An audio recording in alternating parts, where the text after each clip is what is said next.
don't think they got any chance to win the series. They might win 2 games. That's all. That's all. Yeah. Well, I watched them work out this morning, and the Russians are real good skaters, but I think the Canadian boys will take them. For me, I think the Russians going to win it. Team Canada, 74. The underdogs with the Canadian public and the press. Selected players from the World Hockey Association. The National Hockey League and its players said no when Hockey Canada invited them to join forces. Team Soviet 74. The very best players in the entire USSR. A country where there appears to be no conflict of interest when it comes to icing the strongest possible team, when so much sporting prestige is internationally at stake.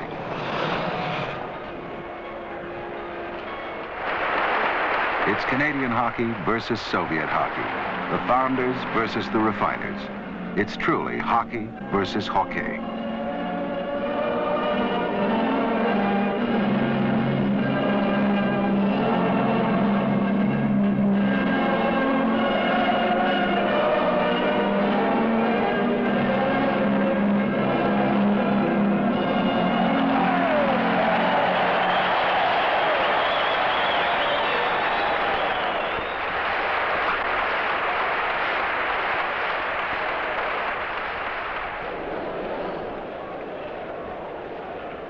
Prime Minister Trudeau and Soviet Deputy Chairman of Sport, Georgy Regulsky, shared the ceremonial face-off duties.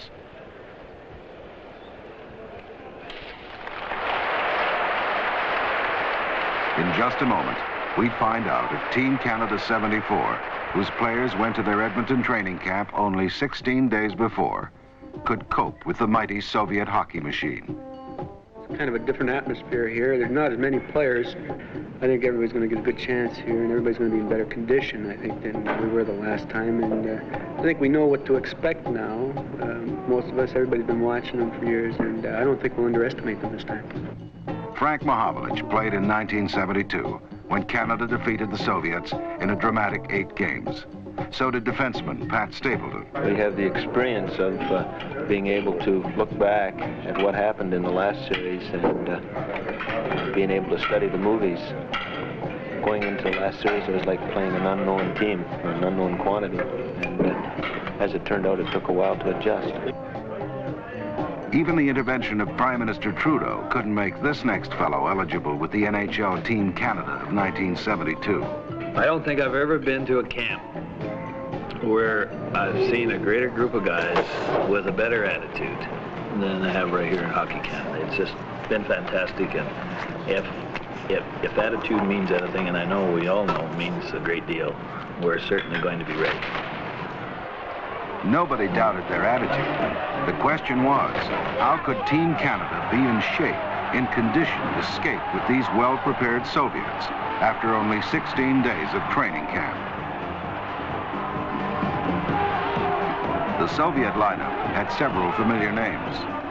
Forwards, Valery Kalamov, Boris Mikhailov, Alexander Maltsov, Alexander Yakushev, and goalie Vladislav Kretiev, players who'd won the utmost respect of Canadian hockey in recent years.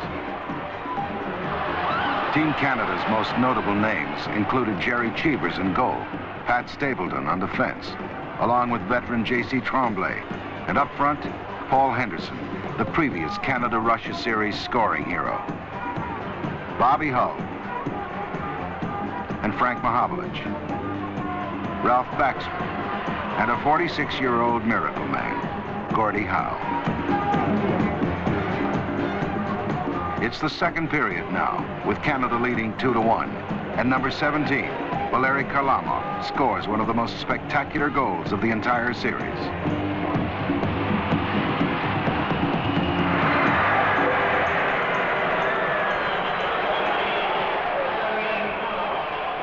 Here's that patented Kalamov deke again.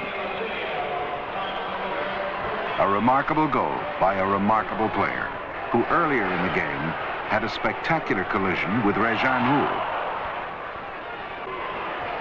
In recent years, there's been much talk about new and different Soviet tactics, but very little explanation. That's one reason why Hockey Canada arranged to film this series using full-zone camera coverage. Later in this film, we'll take a careful look at Soviet strategies. Into the third period now, the Soviets leading 3-2. But number 16, Bobby Hull, ties the game and sends this Quebec crowd into ecstasy.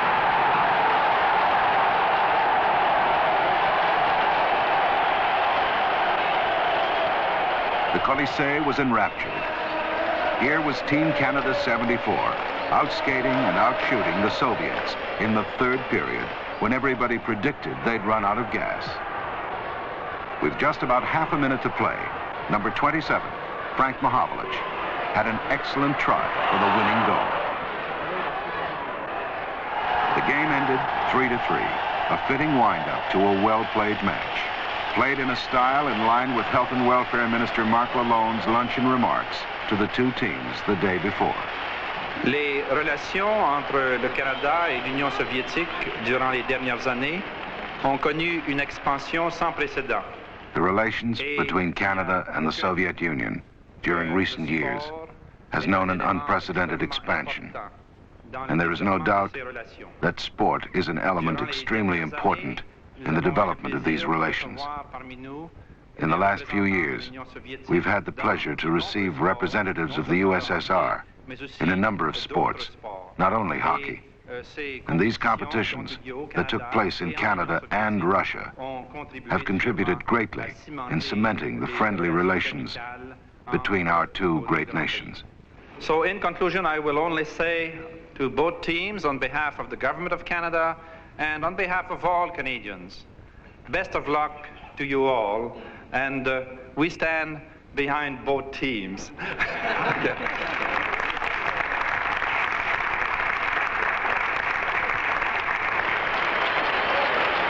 Game 2 was in Toronto, and this standing ovation was for the inspirational Gordie Howe.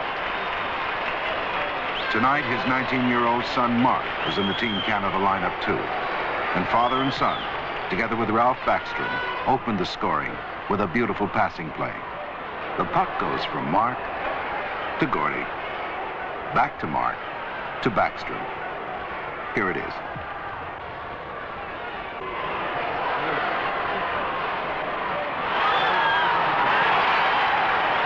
Who says Canadian players have forgotten how to pass? The Howes and Backstrom emerged as Team Canada's most consistent forward line over the balance of the series. Face-offs was one area where Team Canada dominated the Soviets throughout the 8 games. And Andre Lacroix wins this one, and then is right in position to make it 2-0 for Canada.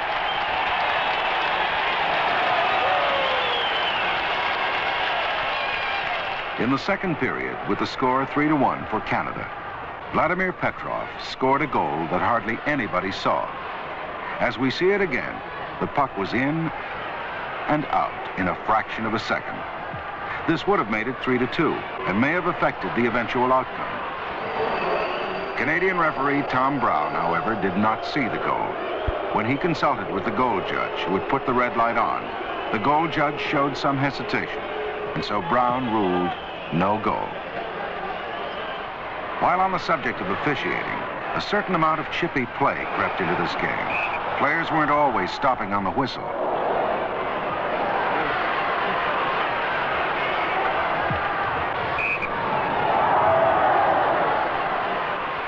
4-1 was the final score. Team Canada took a 1-game lead in the series. And as the two teams jetted to Winnipeg for Game 3, a lot of people who'd predicted the Soviets would win all 8 games were busy rewriting their scripts. I think we'll win it all. Oh, I think they've got a real good team. You can't beat Bobby Hull and Cheevers and Gordie Howe, and Stapleton's fantastic. These are guys that are really working together, and I think we're going to win all the games. Don McLeod took over in goal for Team Canada this night. One of 5 lineup changes gambled on by coach Billy Harris. And Team Canada fired 5 goals. Bruce McGregor,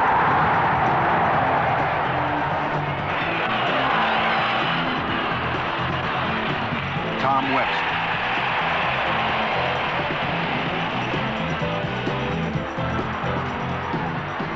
Henderson.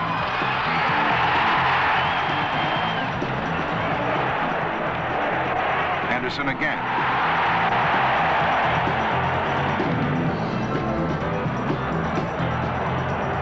And Serge Bernier.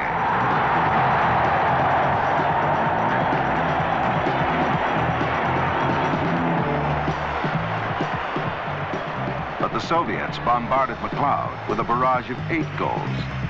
Alexander Yakushev, Boris Mikhailov, Vladimir Petrov, Alexander Maltsev, Vladimir Shadrin,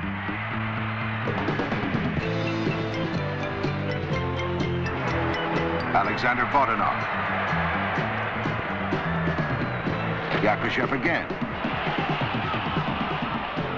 and Yuri Lebedev. It was number 15, big Alexander Yakushev, who really got the Soviets into orbit in this game. This sequence from Game 2 shows the concentration and discipline of this great Soviet star.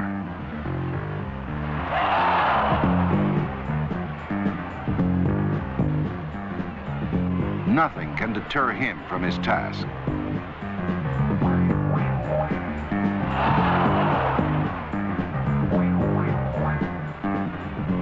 Later in the series, Bobby Hull, a player who should know, called Yakushev the greatest left winger in the world. It showed today that the Soviet team does have a definite edge in conditioning. And I think today with, as I said, the 3 games coming in a short period of time, it took more out of us. The first 2 games took more out of us than it did out of the Soviet team. And one wonders how much Team Canada missed those 5 players who sat out.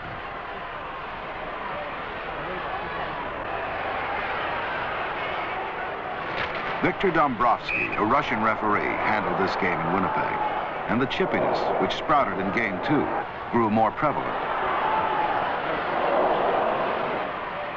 And so Winnipeg was the site of the highest scoring game of the series, 8-5. And now, after 3 games, the teams were all even.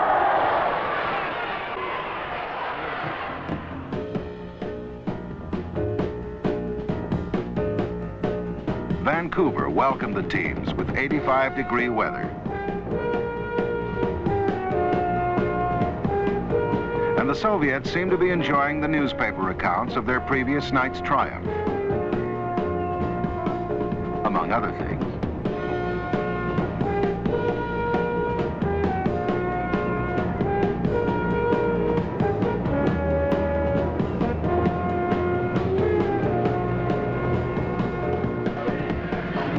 As we invade the privacy of Team Canada's dressing room prior to Game 4, you'll note Howe and Cheevers are back in the lineup. But Billy Harris stoutly defended his Game 3 substitutions. My feelings are that each player, there's 27 players on the club, they've given up 6 weeks to this project. As far as the camp is concerned, some of them have given up 2.5 months preparing for the series, and I have an obligation as coach that each player is entitled to take part in the series. And if I had it to do over again, and I'd do exactly the same thing. In the first period, Gordie Howe scored on a play that again featured passing and shooting par excellence. Stapleton to Mark Howe to Gordie, who beat Tretiak with a well-aimed shot, tying the score at 1-all.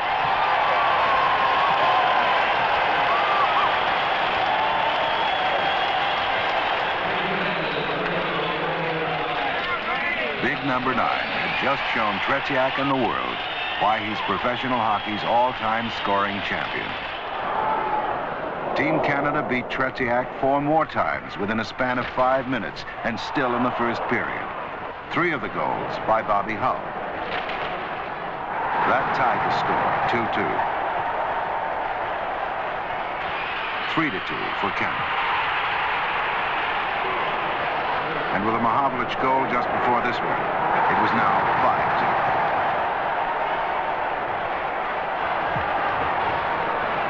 The high-powered Hull had been explosive in the earlier games as well. He now had 6 goals in 4 games, playing on a gimpy knee that would have sidelined a less competitive spirit. But Bobby'd missed one chance to play for Canada through no fault of his own, and he wasn't passing up this opportunity. Alexander Yakushev narrowed it to 5-3 in the second period. However, Team Canada seemed clearly in control of the game. But Polish referee Waldos Czapek was having his problems. The play was getting unnecessarily rough.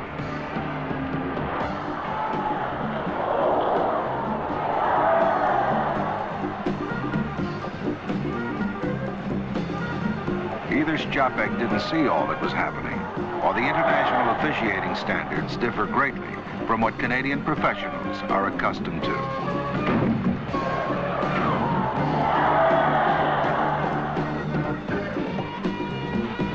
In the third period, number 19, Vladimir Shadrin, took a spear in the back of the knee. The referee missed that infraction, but at the very next opportunity, Shadrin retaliated with a slash against Johnny McKenzie. And off he went. This was typical. Missed the original offender, but penalized the offended retaliator.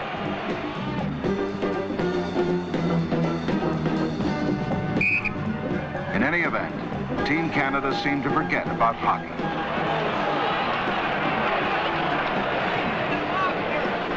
But the Soviets didn't. With less than 3 minutes to go, they scored twice. Alexander Maltsev,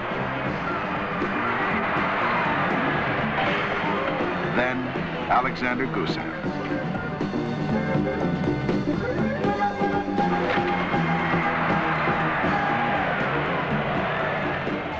To escape with a 5-5 tie.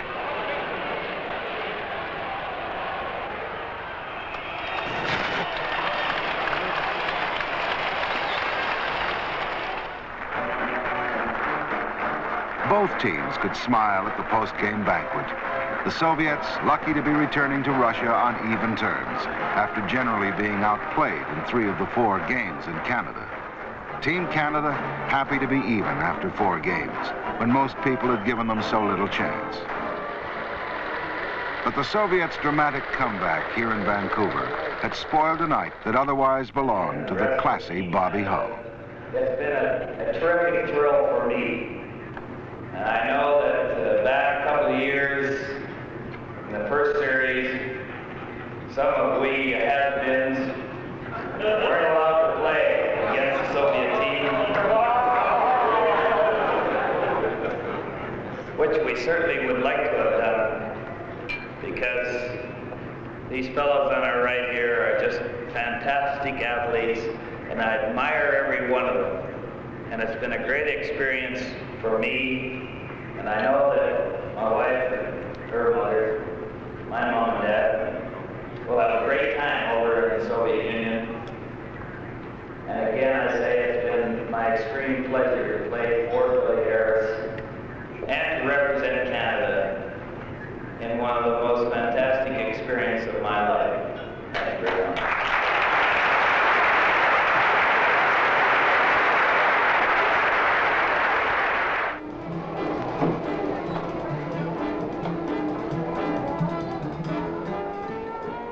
Finland was Team Canada's next stop.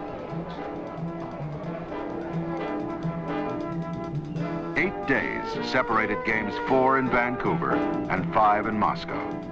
Team Canada, plus their wives and relatives, spent most of this time here in Helsinki, where they were hosted by Canada's ambassador, Cote, and his wife. Paul Henderson, yes, glad to see you. You got any more last-minute tricks up your sleeve? Oh, I don't know. What's up to see? The reference, of course, was to Henderson's 72 series heroics. In the meantime, here in Helsinki, Paul and others on Team Canada enjoyed Finland's world-famous saunas. And oh yes, they did play a tune-up game against a very outclassed Finnish national team. Team Canada won effortlessly 8-3. And one wonders if such an easy game helps or hinders when preparing to play against fellows like Yakushev, Kharlamov, and Tretiak. After the series, Team Canada stopped in Prague for an encounter with a very strong Czechoslovakian national team.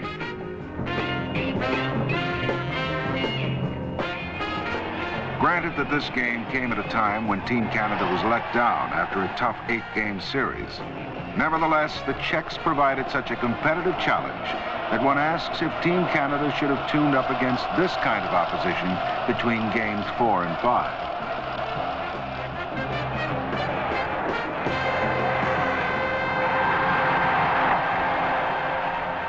Gothenburg was the site of Team Canada's other mid-series tune-up game. Facing the Swedish national team was a better test than the Finns. Team Canada triumphed 4-3, but without really extending themselves. In retrospect, one can't help but wonder about the overall effect of those 8 days and 2 games between Vancouver and Moscow.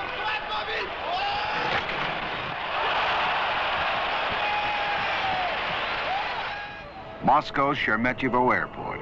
Game 5 is just over 24 hours away as Team Canada arrives to be greeted by Canada's ambassador to the USSR, Mr. Robert Ford.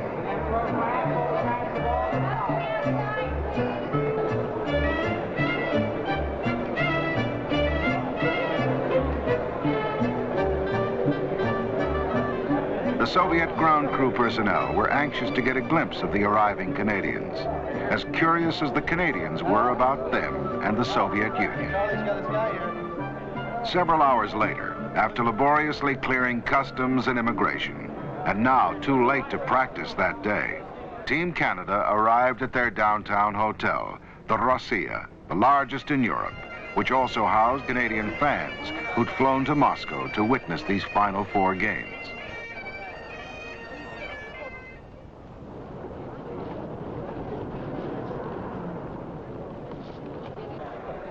Right on the Moscow River, this massive hotel is next to the Kremlin and Red Square, which unfortunately was under repair during this Canadian visit.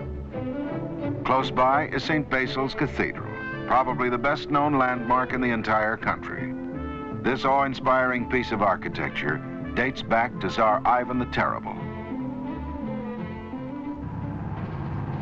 The next day, a 20-minute bus ride through historic Moscow, past the Bolshoi Ballet and Opera House, through Moscow's wide avenues, and along the Moscow River, delivered Team Canada to the Sports Palace, site of the 4 remaining games.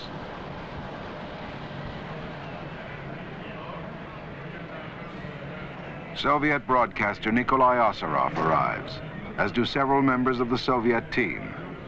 The series was about to resume, here in a different world.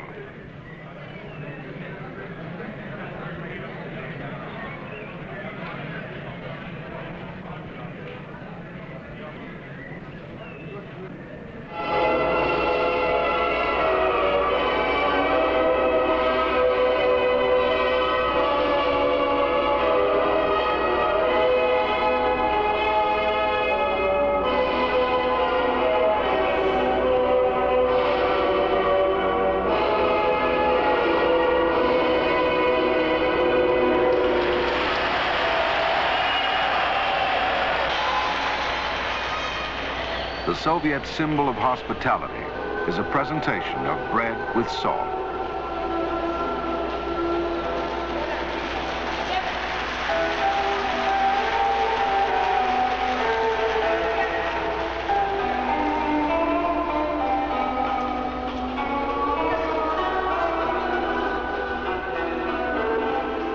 The pageantry of these customary opening ceremonies, the extra-wide ice surface, the Slavic faces, the clothes, especially the many, many uniforms, really make it abundantly clear that the USSR is a very different place from Canada.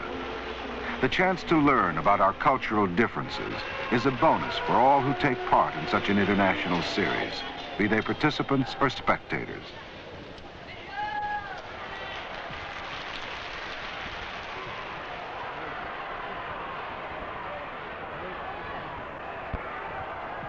About 5 minutes into Game 5, and Alexander Maltsev got his first of 2 goals. As usual, the Soviets were forechecking strongly. And when Vikulov gains control of the puck, 3 Canadian players go after him, leaving Maltsev unchecked.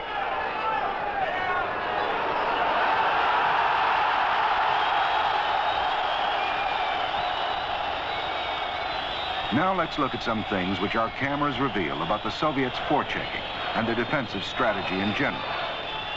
They basically employ what they call their 2-1-2 system when forechecking. The wingers usually both go for the puck carrier.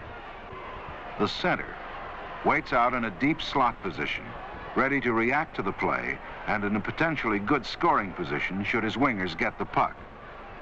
The defensemen play a very interesting and key role because they will penetrate deeply into the Canadian end to attempt to check the play should it start to come out on their side. And when this happens, notice that the centerman's job is to fall back to cover up for the defenseman. Now, this happens occasionally in Canadian hockey, too. But in Soviet hockey, it happens with almost programmed regularity. Canadian coaches don't want their defensemen getting trapped up ice, leaving the opposition with a 3-on-2 or a 2-on-1. In traditional Canadian play, when 2 men go into forecheck, it's usually the 2 closest to the puck, with the 3rd man hanging back, just the same as the Soviet center does. But then, when the play comes out on one side or the other, this forward goes to check, not the defenseman, as in Soviet play. Now here's an example in Game 2 in Toronto, where the Soviet system breaks down, and it results in a Team Canada goal. The problem here occurs when the centerman forgets to cover for the checking defenseman. Johnny McKenzie tips the puck past, and it's Andre Lacroix and Bobby Hull, 2-on-1 for a goal. In the center zone, the Soviet centerman frequently turns around and skates backwards, the same as a defenseman, and plays at the head of a defensive triangle. The strategy is to angle the play toward either boards, and frequently it ends up that a defenseman and the center make the blue line stand, instead of the 2 defensemen, as in Canadian play. And the Soviet defenseman, who's away from the play, cuts in behind the blue line to act as a safety, ready to retrieve the puck should it be shot in. The Soviets are very proficient at using the boards, much as a boxer uses the ropes to cut down the ring and corner his opponent.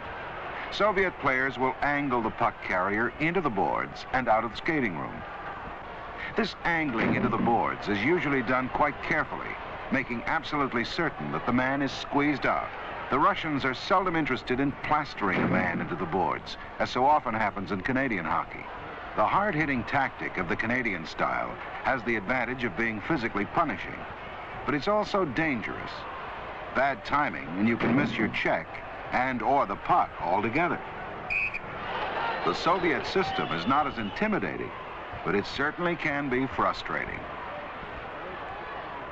One other point about Soviet checking: seldom do they retreat to take a stand at the blue line, giving the other team center ice. The Soviets, to steal a basketball term, have a full-court press-on at all times. Witness Gordie Howe being badgered by 3 men here in center ice.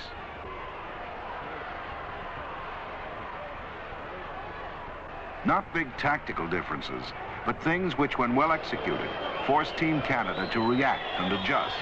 The same as playing under international officiating standards requires adjustment. Much was said about Waldo Chapek's refereeing of Game 5. But was he causing Team Canada problems, or was it their failure to determine his standards and adjust to them? Billy Harris made this interesting statement at the time when he was choosing the team.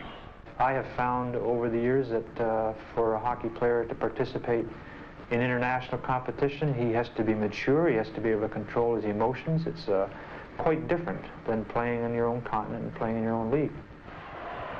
Team Canada's officials and players knew prior to this series that the Europeans had only recently switched to the 1 referee, 2 linesman system. They knew that their discretion and judgment, on penalties especially, would differ from what we're used to in our leagues. But under the white heat of international play, heads don't always stay cool. I think the game tonight was quite chippy, and I think this comes about from inconsistent officiating by the amateur officials, who I feel as part-time referees do a pretty good job. Ralph Backstrom might disagree with his coach's assessment. Backstrom received a misconduct penalty when he complained about Valery Kalarmov going unpenalized after he kicked the feet out from under him.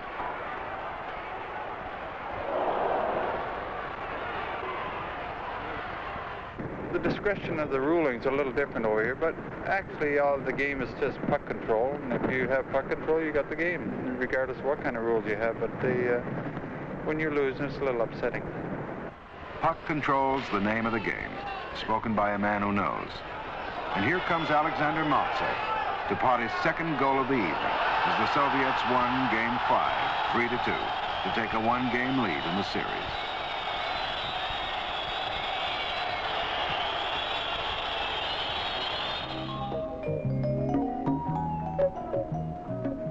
On their off days, Team Canada, as well as practicing, became tourists, taking in the sights.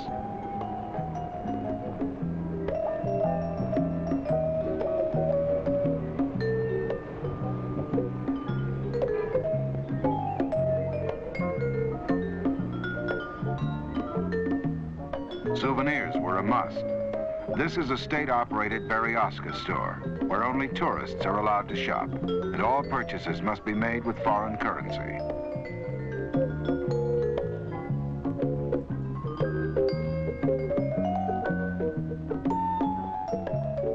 Wooden dolls and fur hats were favorite items. Everybody who comes here in Moscow or Russian, he has to buy a hat to take home. We wondered if Paul Henderson found Moscow any different this second time around. Well, I really think there's a lot of difference. I think the number of cars in the street is unbelievable, and I think the clothes on the people, they're far more colorful, and I'm getting out and seeing the city, and I'm having a great time. We're far more relaxed, and everybody's having a great time this time. So win or lose, draw, we're having a good time. Too good, perhaps. By contrast, the Soviet team had but one free day when they were in Canada. And that wasn't until after the 4 games were over and they were on their way home via Montreal. Denim jeans and jackets proved to be their favorite purchase. Back in Moscow again as Team Canada attends the official Canadian Embassy reception. I've seen you on television. We missed you in 72, by God. Yes, indeed. Those other guys didn't. And after the hospitality of Ambassador and Mrs. Ford, it was off to the circus, leading one to ponder if all this extra activity was taking Team Canada's collective mind off its assigned mission. Certainly the players weren't eating, breathing, and sleeping hockey all the time they were in Moscow. On the other hand, they didn't plan this agenda for themselves.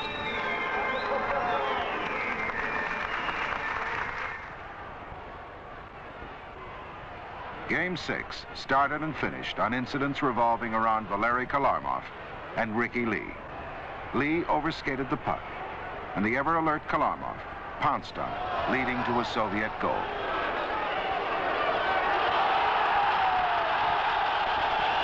In the third period, Kalarmov emerged from the penalty box just in time to split the defense and make the final score 5-2 for the Soviets. I think, if you remember back to the first game, was the only game that he really put a burst of speed on and went between the defense and scored a goal on it, which was probably the nicest goal of the series. And it seems to take a little bit away from his game by passing around. In our system or our type of game, that Karmelov would be much more effective where we have an individual player than, say, a team game. And as Game 6 ended, Karlamov and Ricky Lee met. The provocation, the retaliation, and the repercussions of this incident reverberated right back to the Canadian Senate.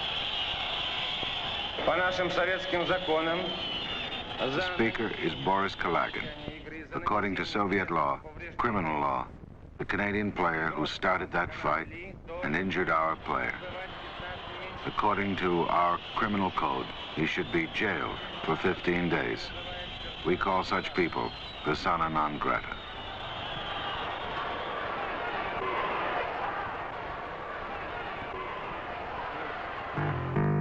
Canada and later in the USSR, the Soviets' number 6, Valery Vasiliev, dealt out some tremendous body checks.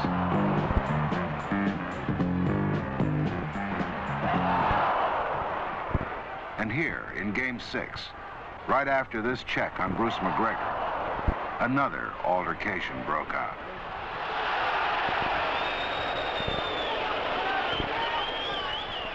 According to my international rule book, the player that starts a fight, and a fight is when somebody starts swinging at the opponent, it reads 10-minute penalty. The referee had already called a 2-minute penalty on Vasiliev, which should have meant 12 minutes. McGregor did not throw a punch. At the worst, you get 5 minutes for retaliating. The call should have been 12 minutes for Vasiliev, 5 minutes for McGregor. Could somebody explain to me why it was 5 minutes apiece? Up to that point, it was a pretty good hockey game. Got a little chippy after that strange incident. Again, we wonder if Team Canada wouldn't have met with more success if they'd adjusted their game style to referee Dombrowski, instead of allowing his inconsistencies and indecisiveness to get the better of them. Team Canada went to practice the next day, knowing they had to win both remaining games just to tie the series. I think the Soviet hockey team has really done well, and I think we've got a lot to learn from them. I really do. They are a bit dirty, but they know what they're doing too. And I just wish our team would play their hockey, and they were doing a little bit of the others last night. In the meantime, Boris Kalagin's boys enjoyed a brisk workout, knowing they needed only a tie to clinch the series. Watching intently were 50 Canadian amateur hockey coaches, a special tour group organized under the auspices of Hockey Canada and the CAHA, receiving full cooperation from the Soviet Ice Hockey Federation. These Canadian coaches got first-hand insights about what it takes to be a coach in the Soviet Union. They attended a special lecture at Moscow's renowned Institute of Physical Culture, and this practice session of the Red Army Bantam team. This is just one of the many exchanges of information ongoing now between Canada and other hockey nations. Communication fostered and encouraged by Hockey Canada. As we know, the Soviets make efficient use of what they call dry land training to condition their players. And often these fitness exercises are designed to simulate on-ice activities. For instance, that youngster looks to be stick handling with that heavy iron bar.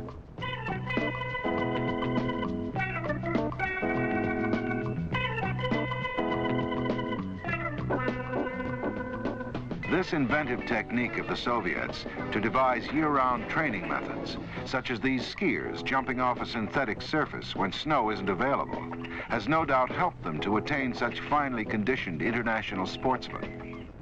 Incidentally, this ski jump is located in the Lenin Hills, overlooking the Sports Palace, where this hockey series took place. And this vantage point is the favorite spot in all of Moscow for wedding party pictures. Game 7, do or die for Team Canada.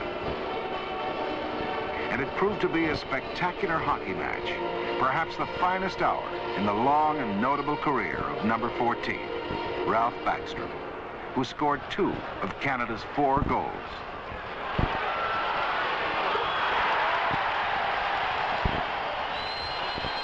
Nobody gave more of himself in this series, game in and game out, than the 37-year-old Backstrom.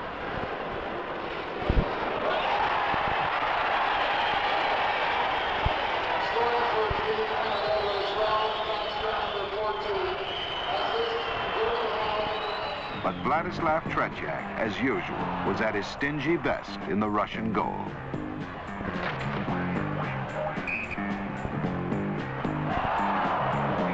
Just as back in Canada, Tretiak, wearing his familiar wire mask, earned Team Canada's total respect. Another Soviet who attracted more attention as the series wore on was number 13, Boris Mikhailov, scoring the Soviets' 4th goal here in Game 7.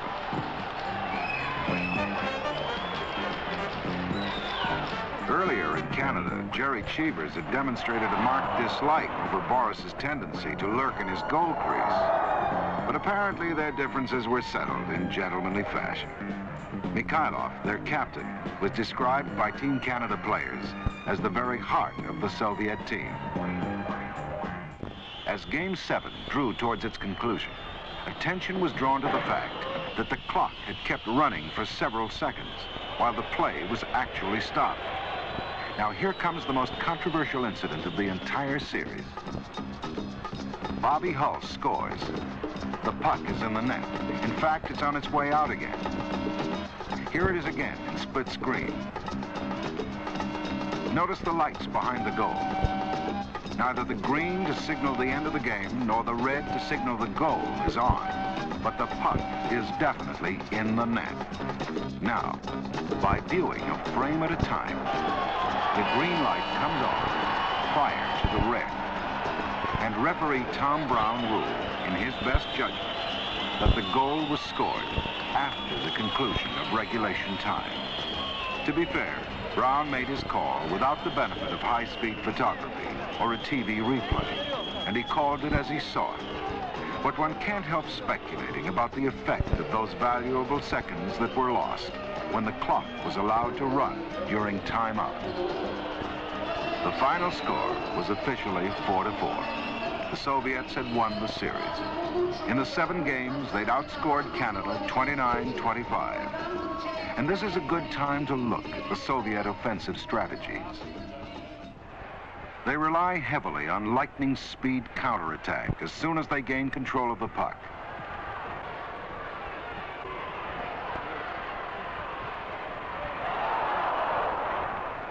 Here, Team Canada has the puck in their end, and the Soviet wingers certainly not covering the Canadian pointman closely. The Soviet wingers like to worry those defensemen about potential fast breakaways.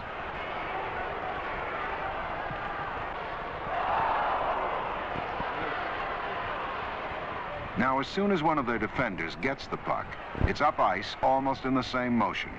Very, very seldom will you see the Soviets take the puck in behind their own goal to slow the play down and get set up, as you so often see Canadian clubs do. The Soviets also make many long cross-rink passes, a type of pass that Canadian hockey theorists consider quite dangerous because of the great possibility of interception. The Soviets like to make these long passes against the flow of play to catch the checkers going in the wrong direction.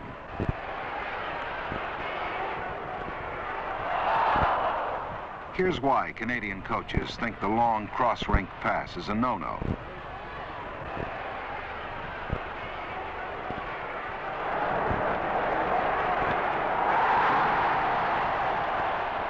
You heard what Gordie Howe said earlier about puck control, and it's basic to the Russian game. Seldom ever will you see them shoot it in over the blue line. If their way is blocked to carry it in, they'll cut back, regroup, and try again.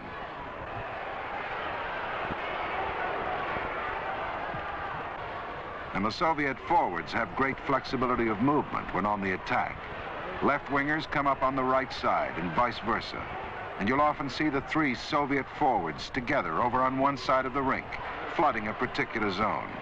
And with their great passing skills, the manpower advantage they create in that flooded area is often enough to help them maintain possession and gain entry over the blue line, or an excellent scoring chance. Of course, the trademark of the Soviet attacking game is precision passing around the goal. Picture plays. Well, I think the effect of this series will be similar to the effect of the series 2 years ago. I think when you have international matches, there is an exchange of tactical ideas, plus there's an exchange of training methods. And when you have 2 hockey teams representing 2 different countries with different ideas, then I think the game of hockey is improved and it's beneficial for the spectators.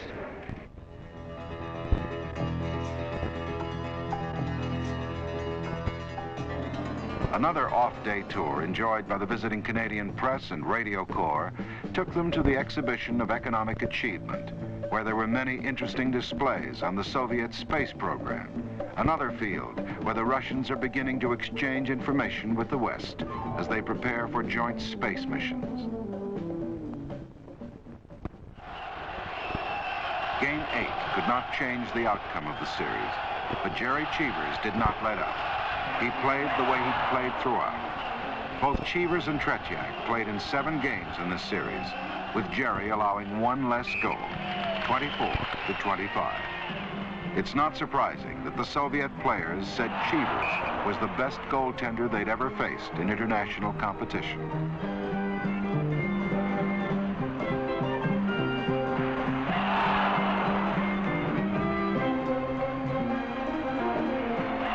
This game was the final opportunity for Soviet fans to see Canadian hockey's living legend, Gordie Howe. Now in his 47th year, in a professional career that spanned almost 30 seasons, playing at this international level with his 2 sons, up against young men half his age. But he could still call on the skills and savvy that have made him the most revered player in the history of our game. But both teams had their big names. Yakushev, Hull, the series scoring leader, Karlamov, Backstrom, Tretiak, Cheevers, Vasiliev, Stapleton, Mikhailov, Howe. And every game had great moments of skill and finesse. For the most part, this series was a shining example to the youth of Canada, the USSR, and other hockey nations. 2 years ago, I was interviewed, and I felt the progress the Soviet hockey team has made over the last 10 years was almost frightening. And 2 years ago, I predicted within 5 years they'd be the champions of the world if they kept improving and coming up with great hockey players. But I have that much respect for the Soviet team. I feel they're probably the best hockey team in the world. Here's what Coach Kulagin said after the series in this Soviet national magazine. In my opinion, the Canadian team was just as strong as the National Hockey League team we saw in 1972. I understand that they are already talking in Canada about the need to form a combined NHL-WHA team for future series. It's ironic, you know. Hockey Canada was originally formed to help the development of our hockey and to see that Canada would be allowed to use her best players in international competitions so that our game and our country would be well and truly represented. Hockey Canada succeeded in opening that door, only to have it closed again by forces right in our own country. Wouldn't it be nice for hockey and Canada if we could get it all together for the next time around?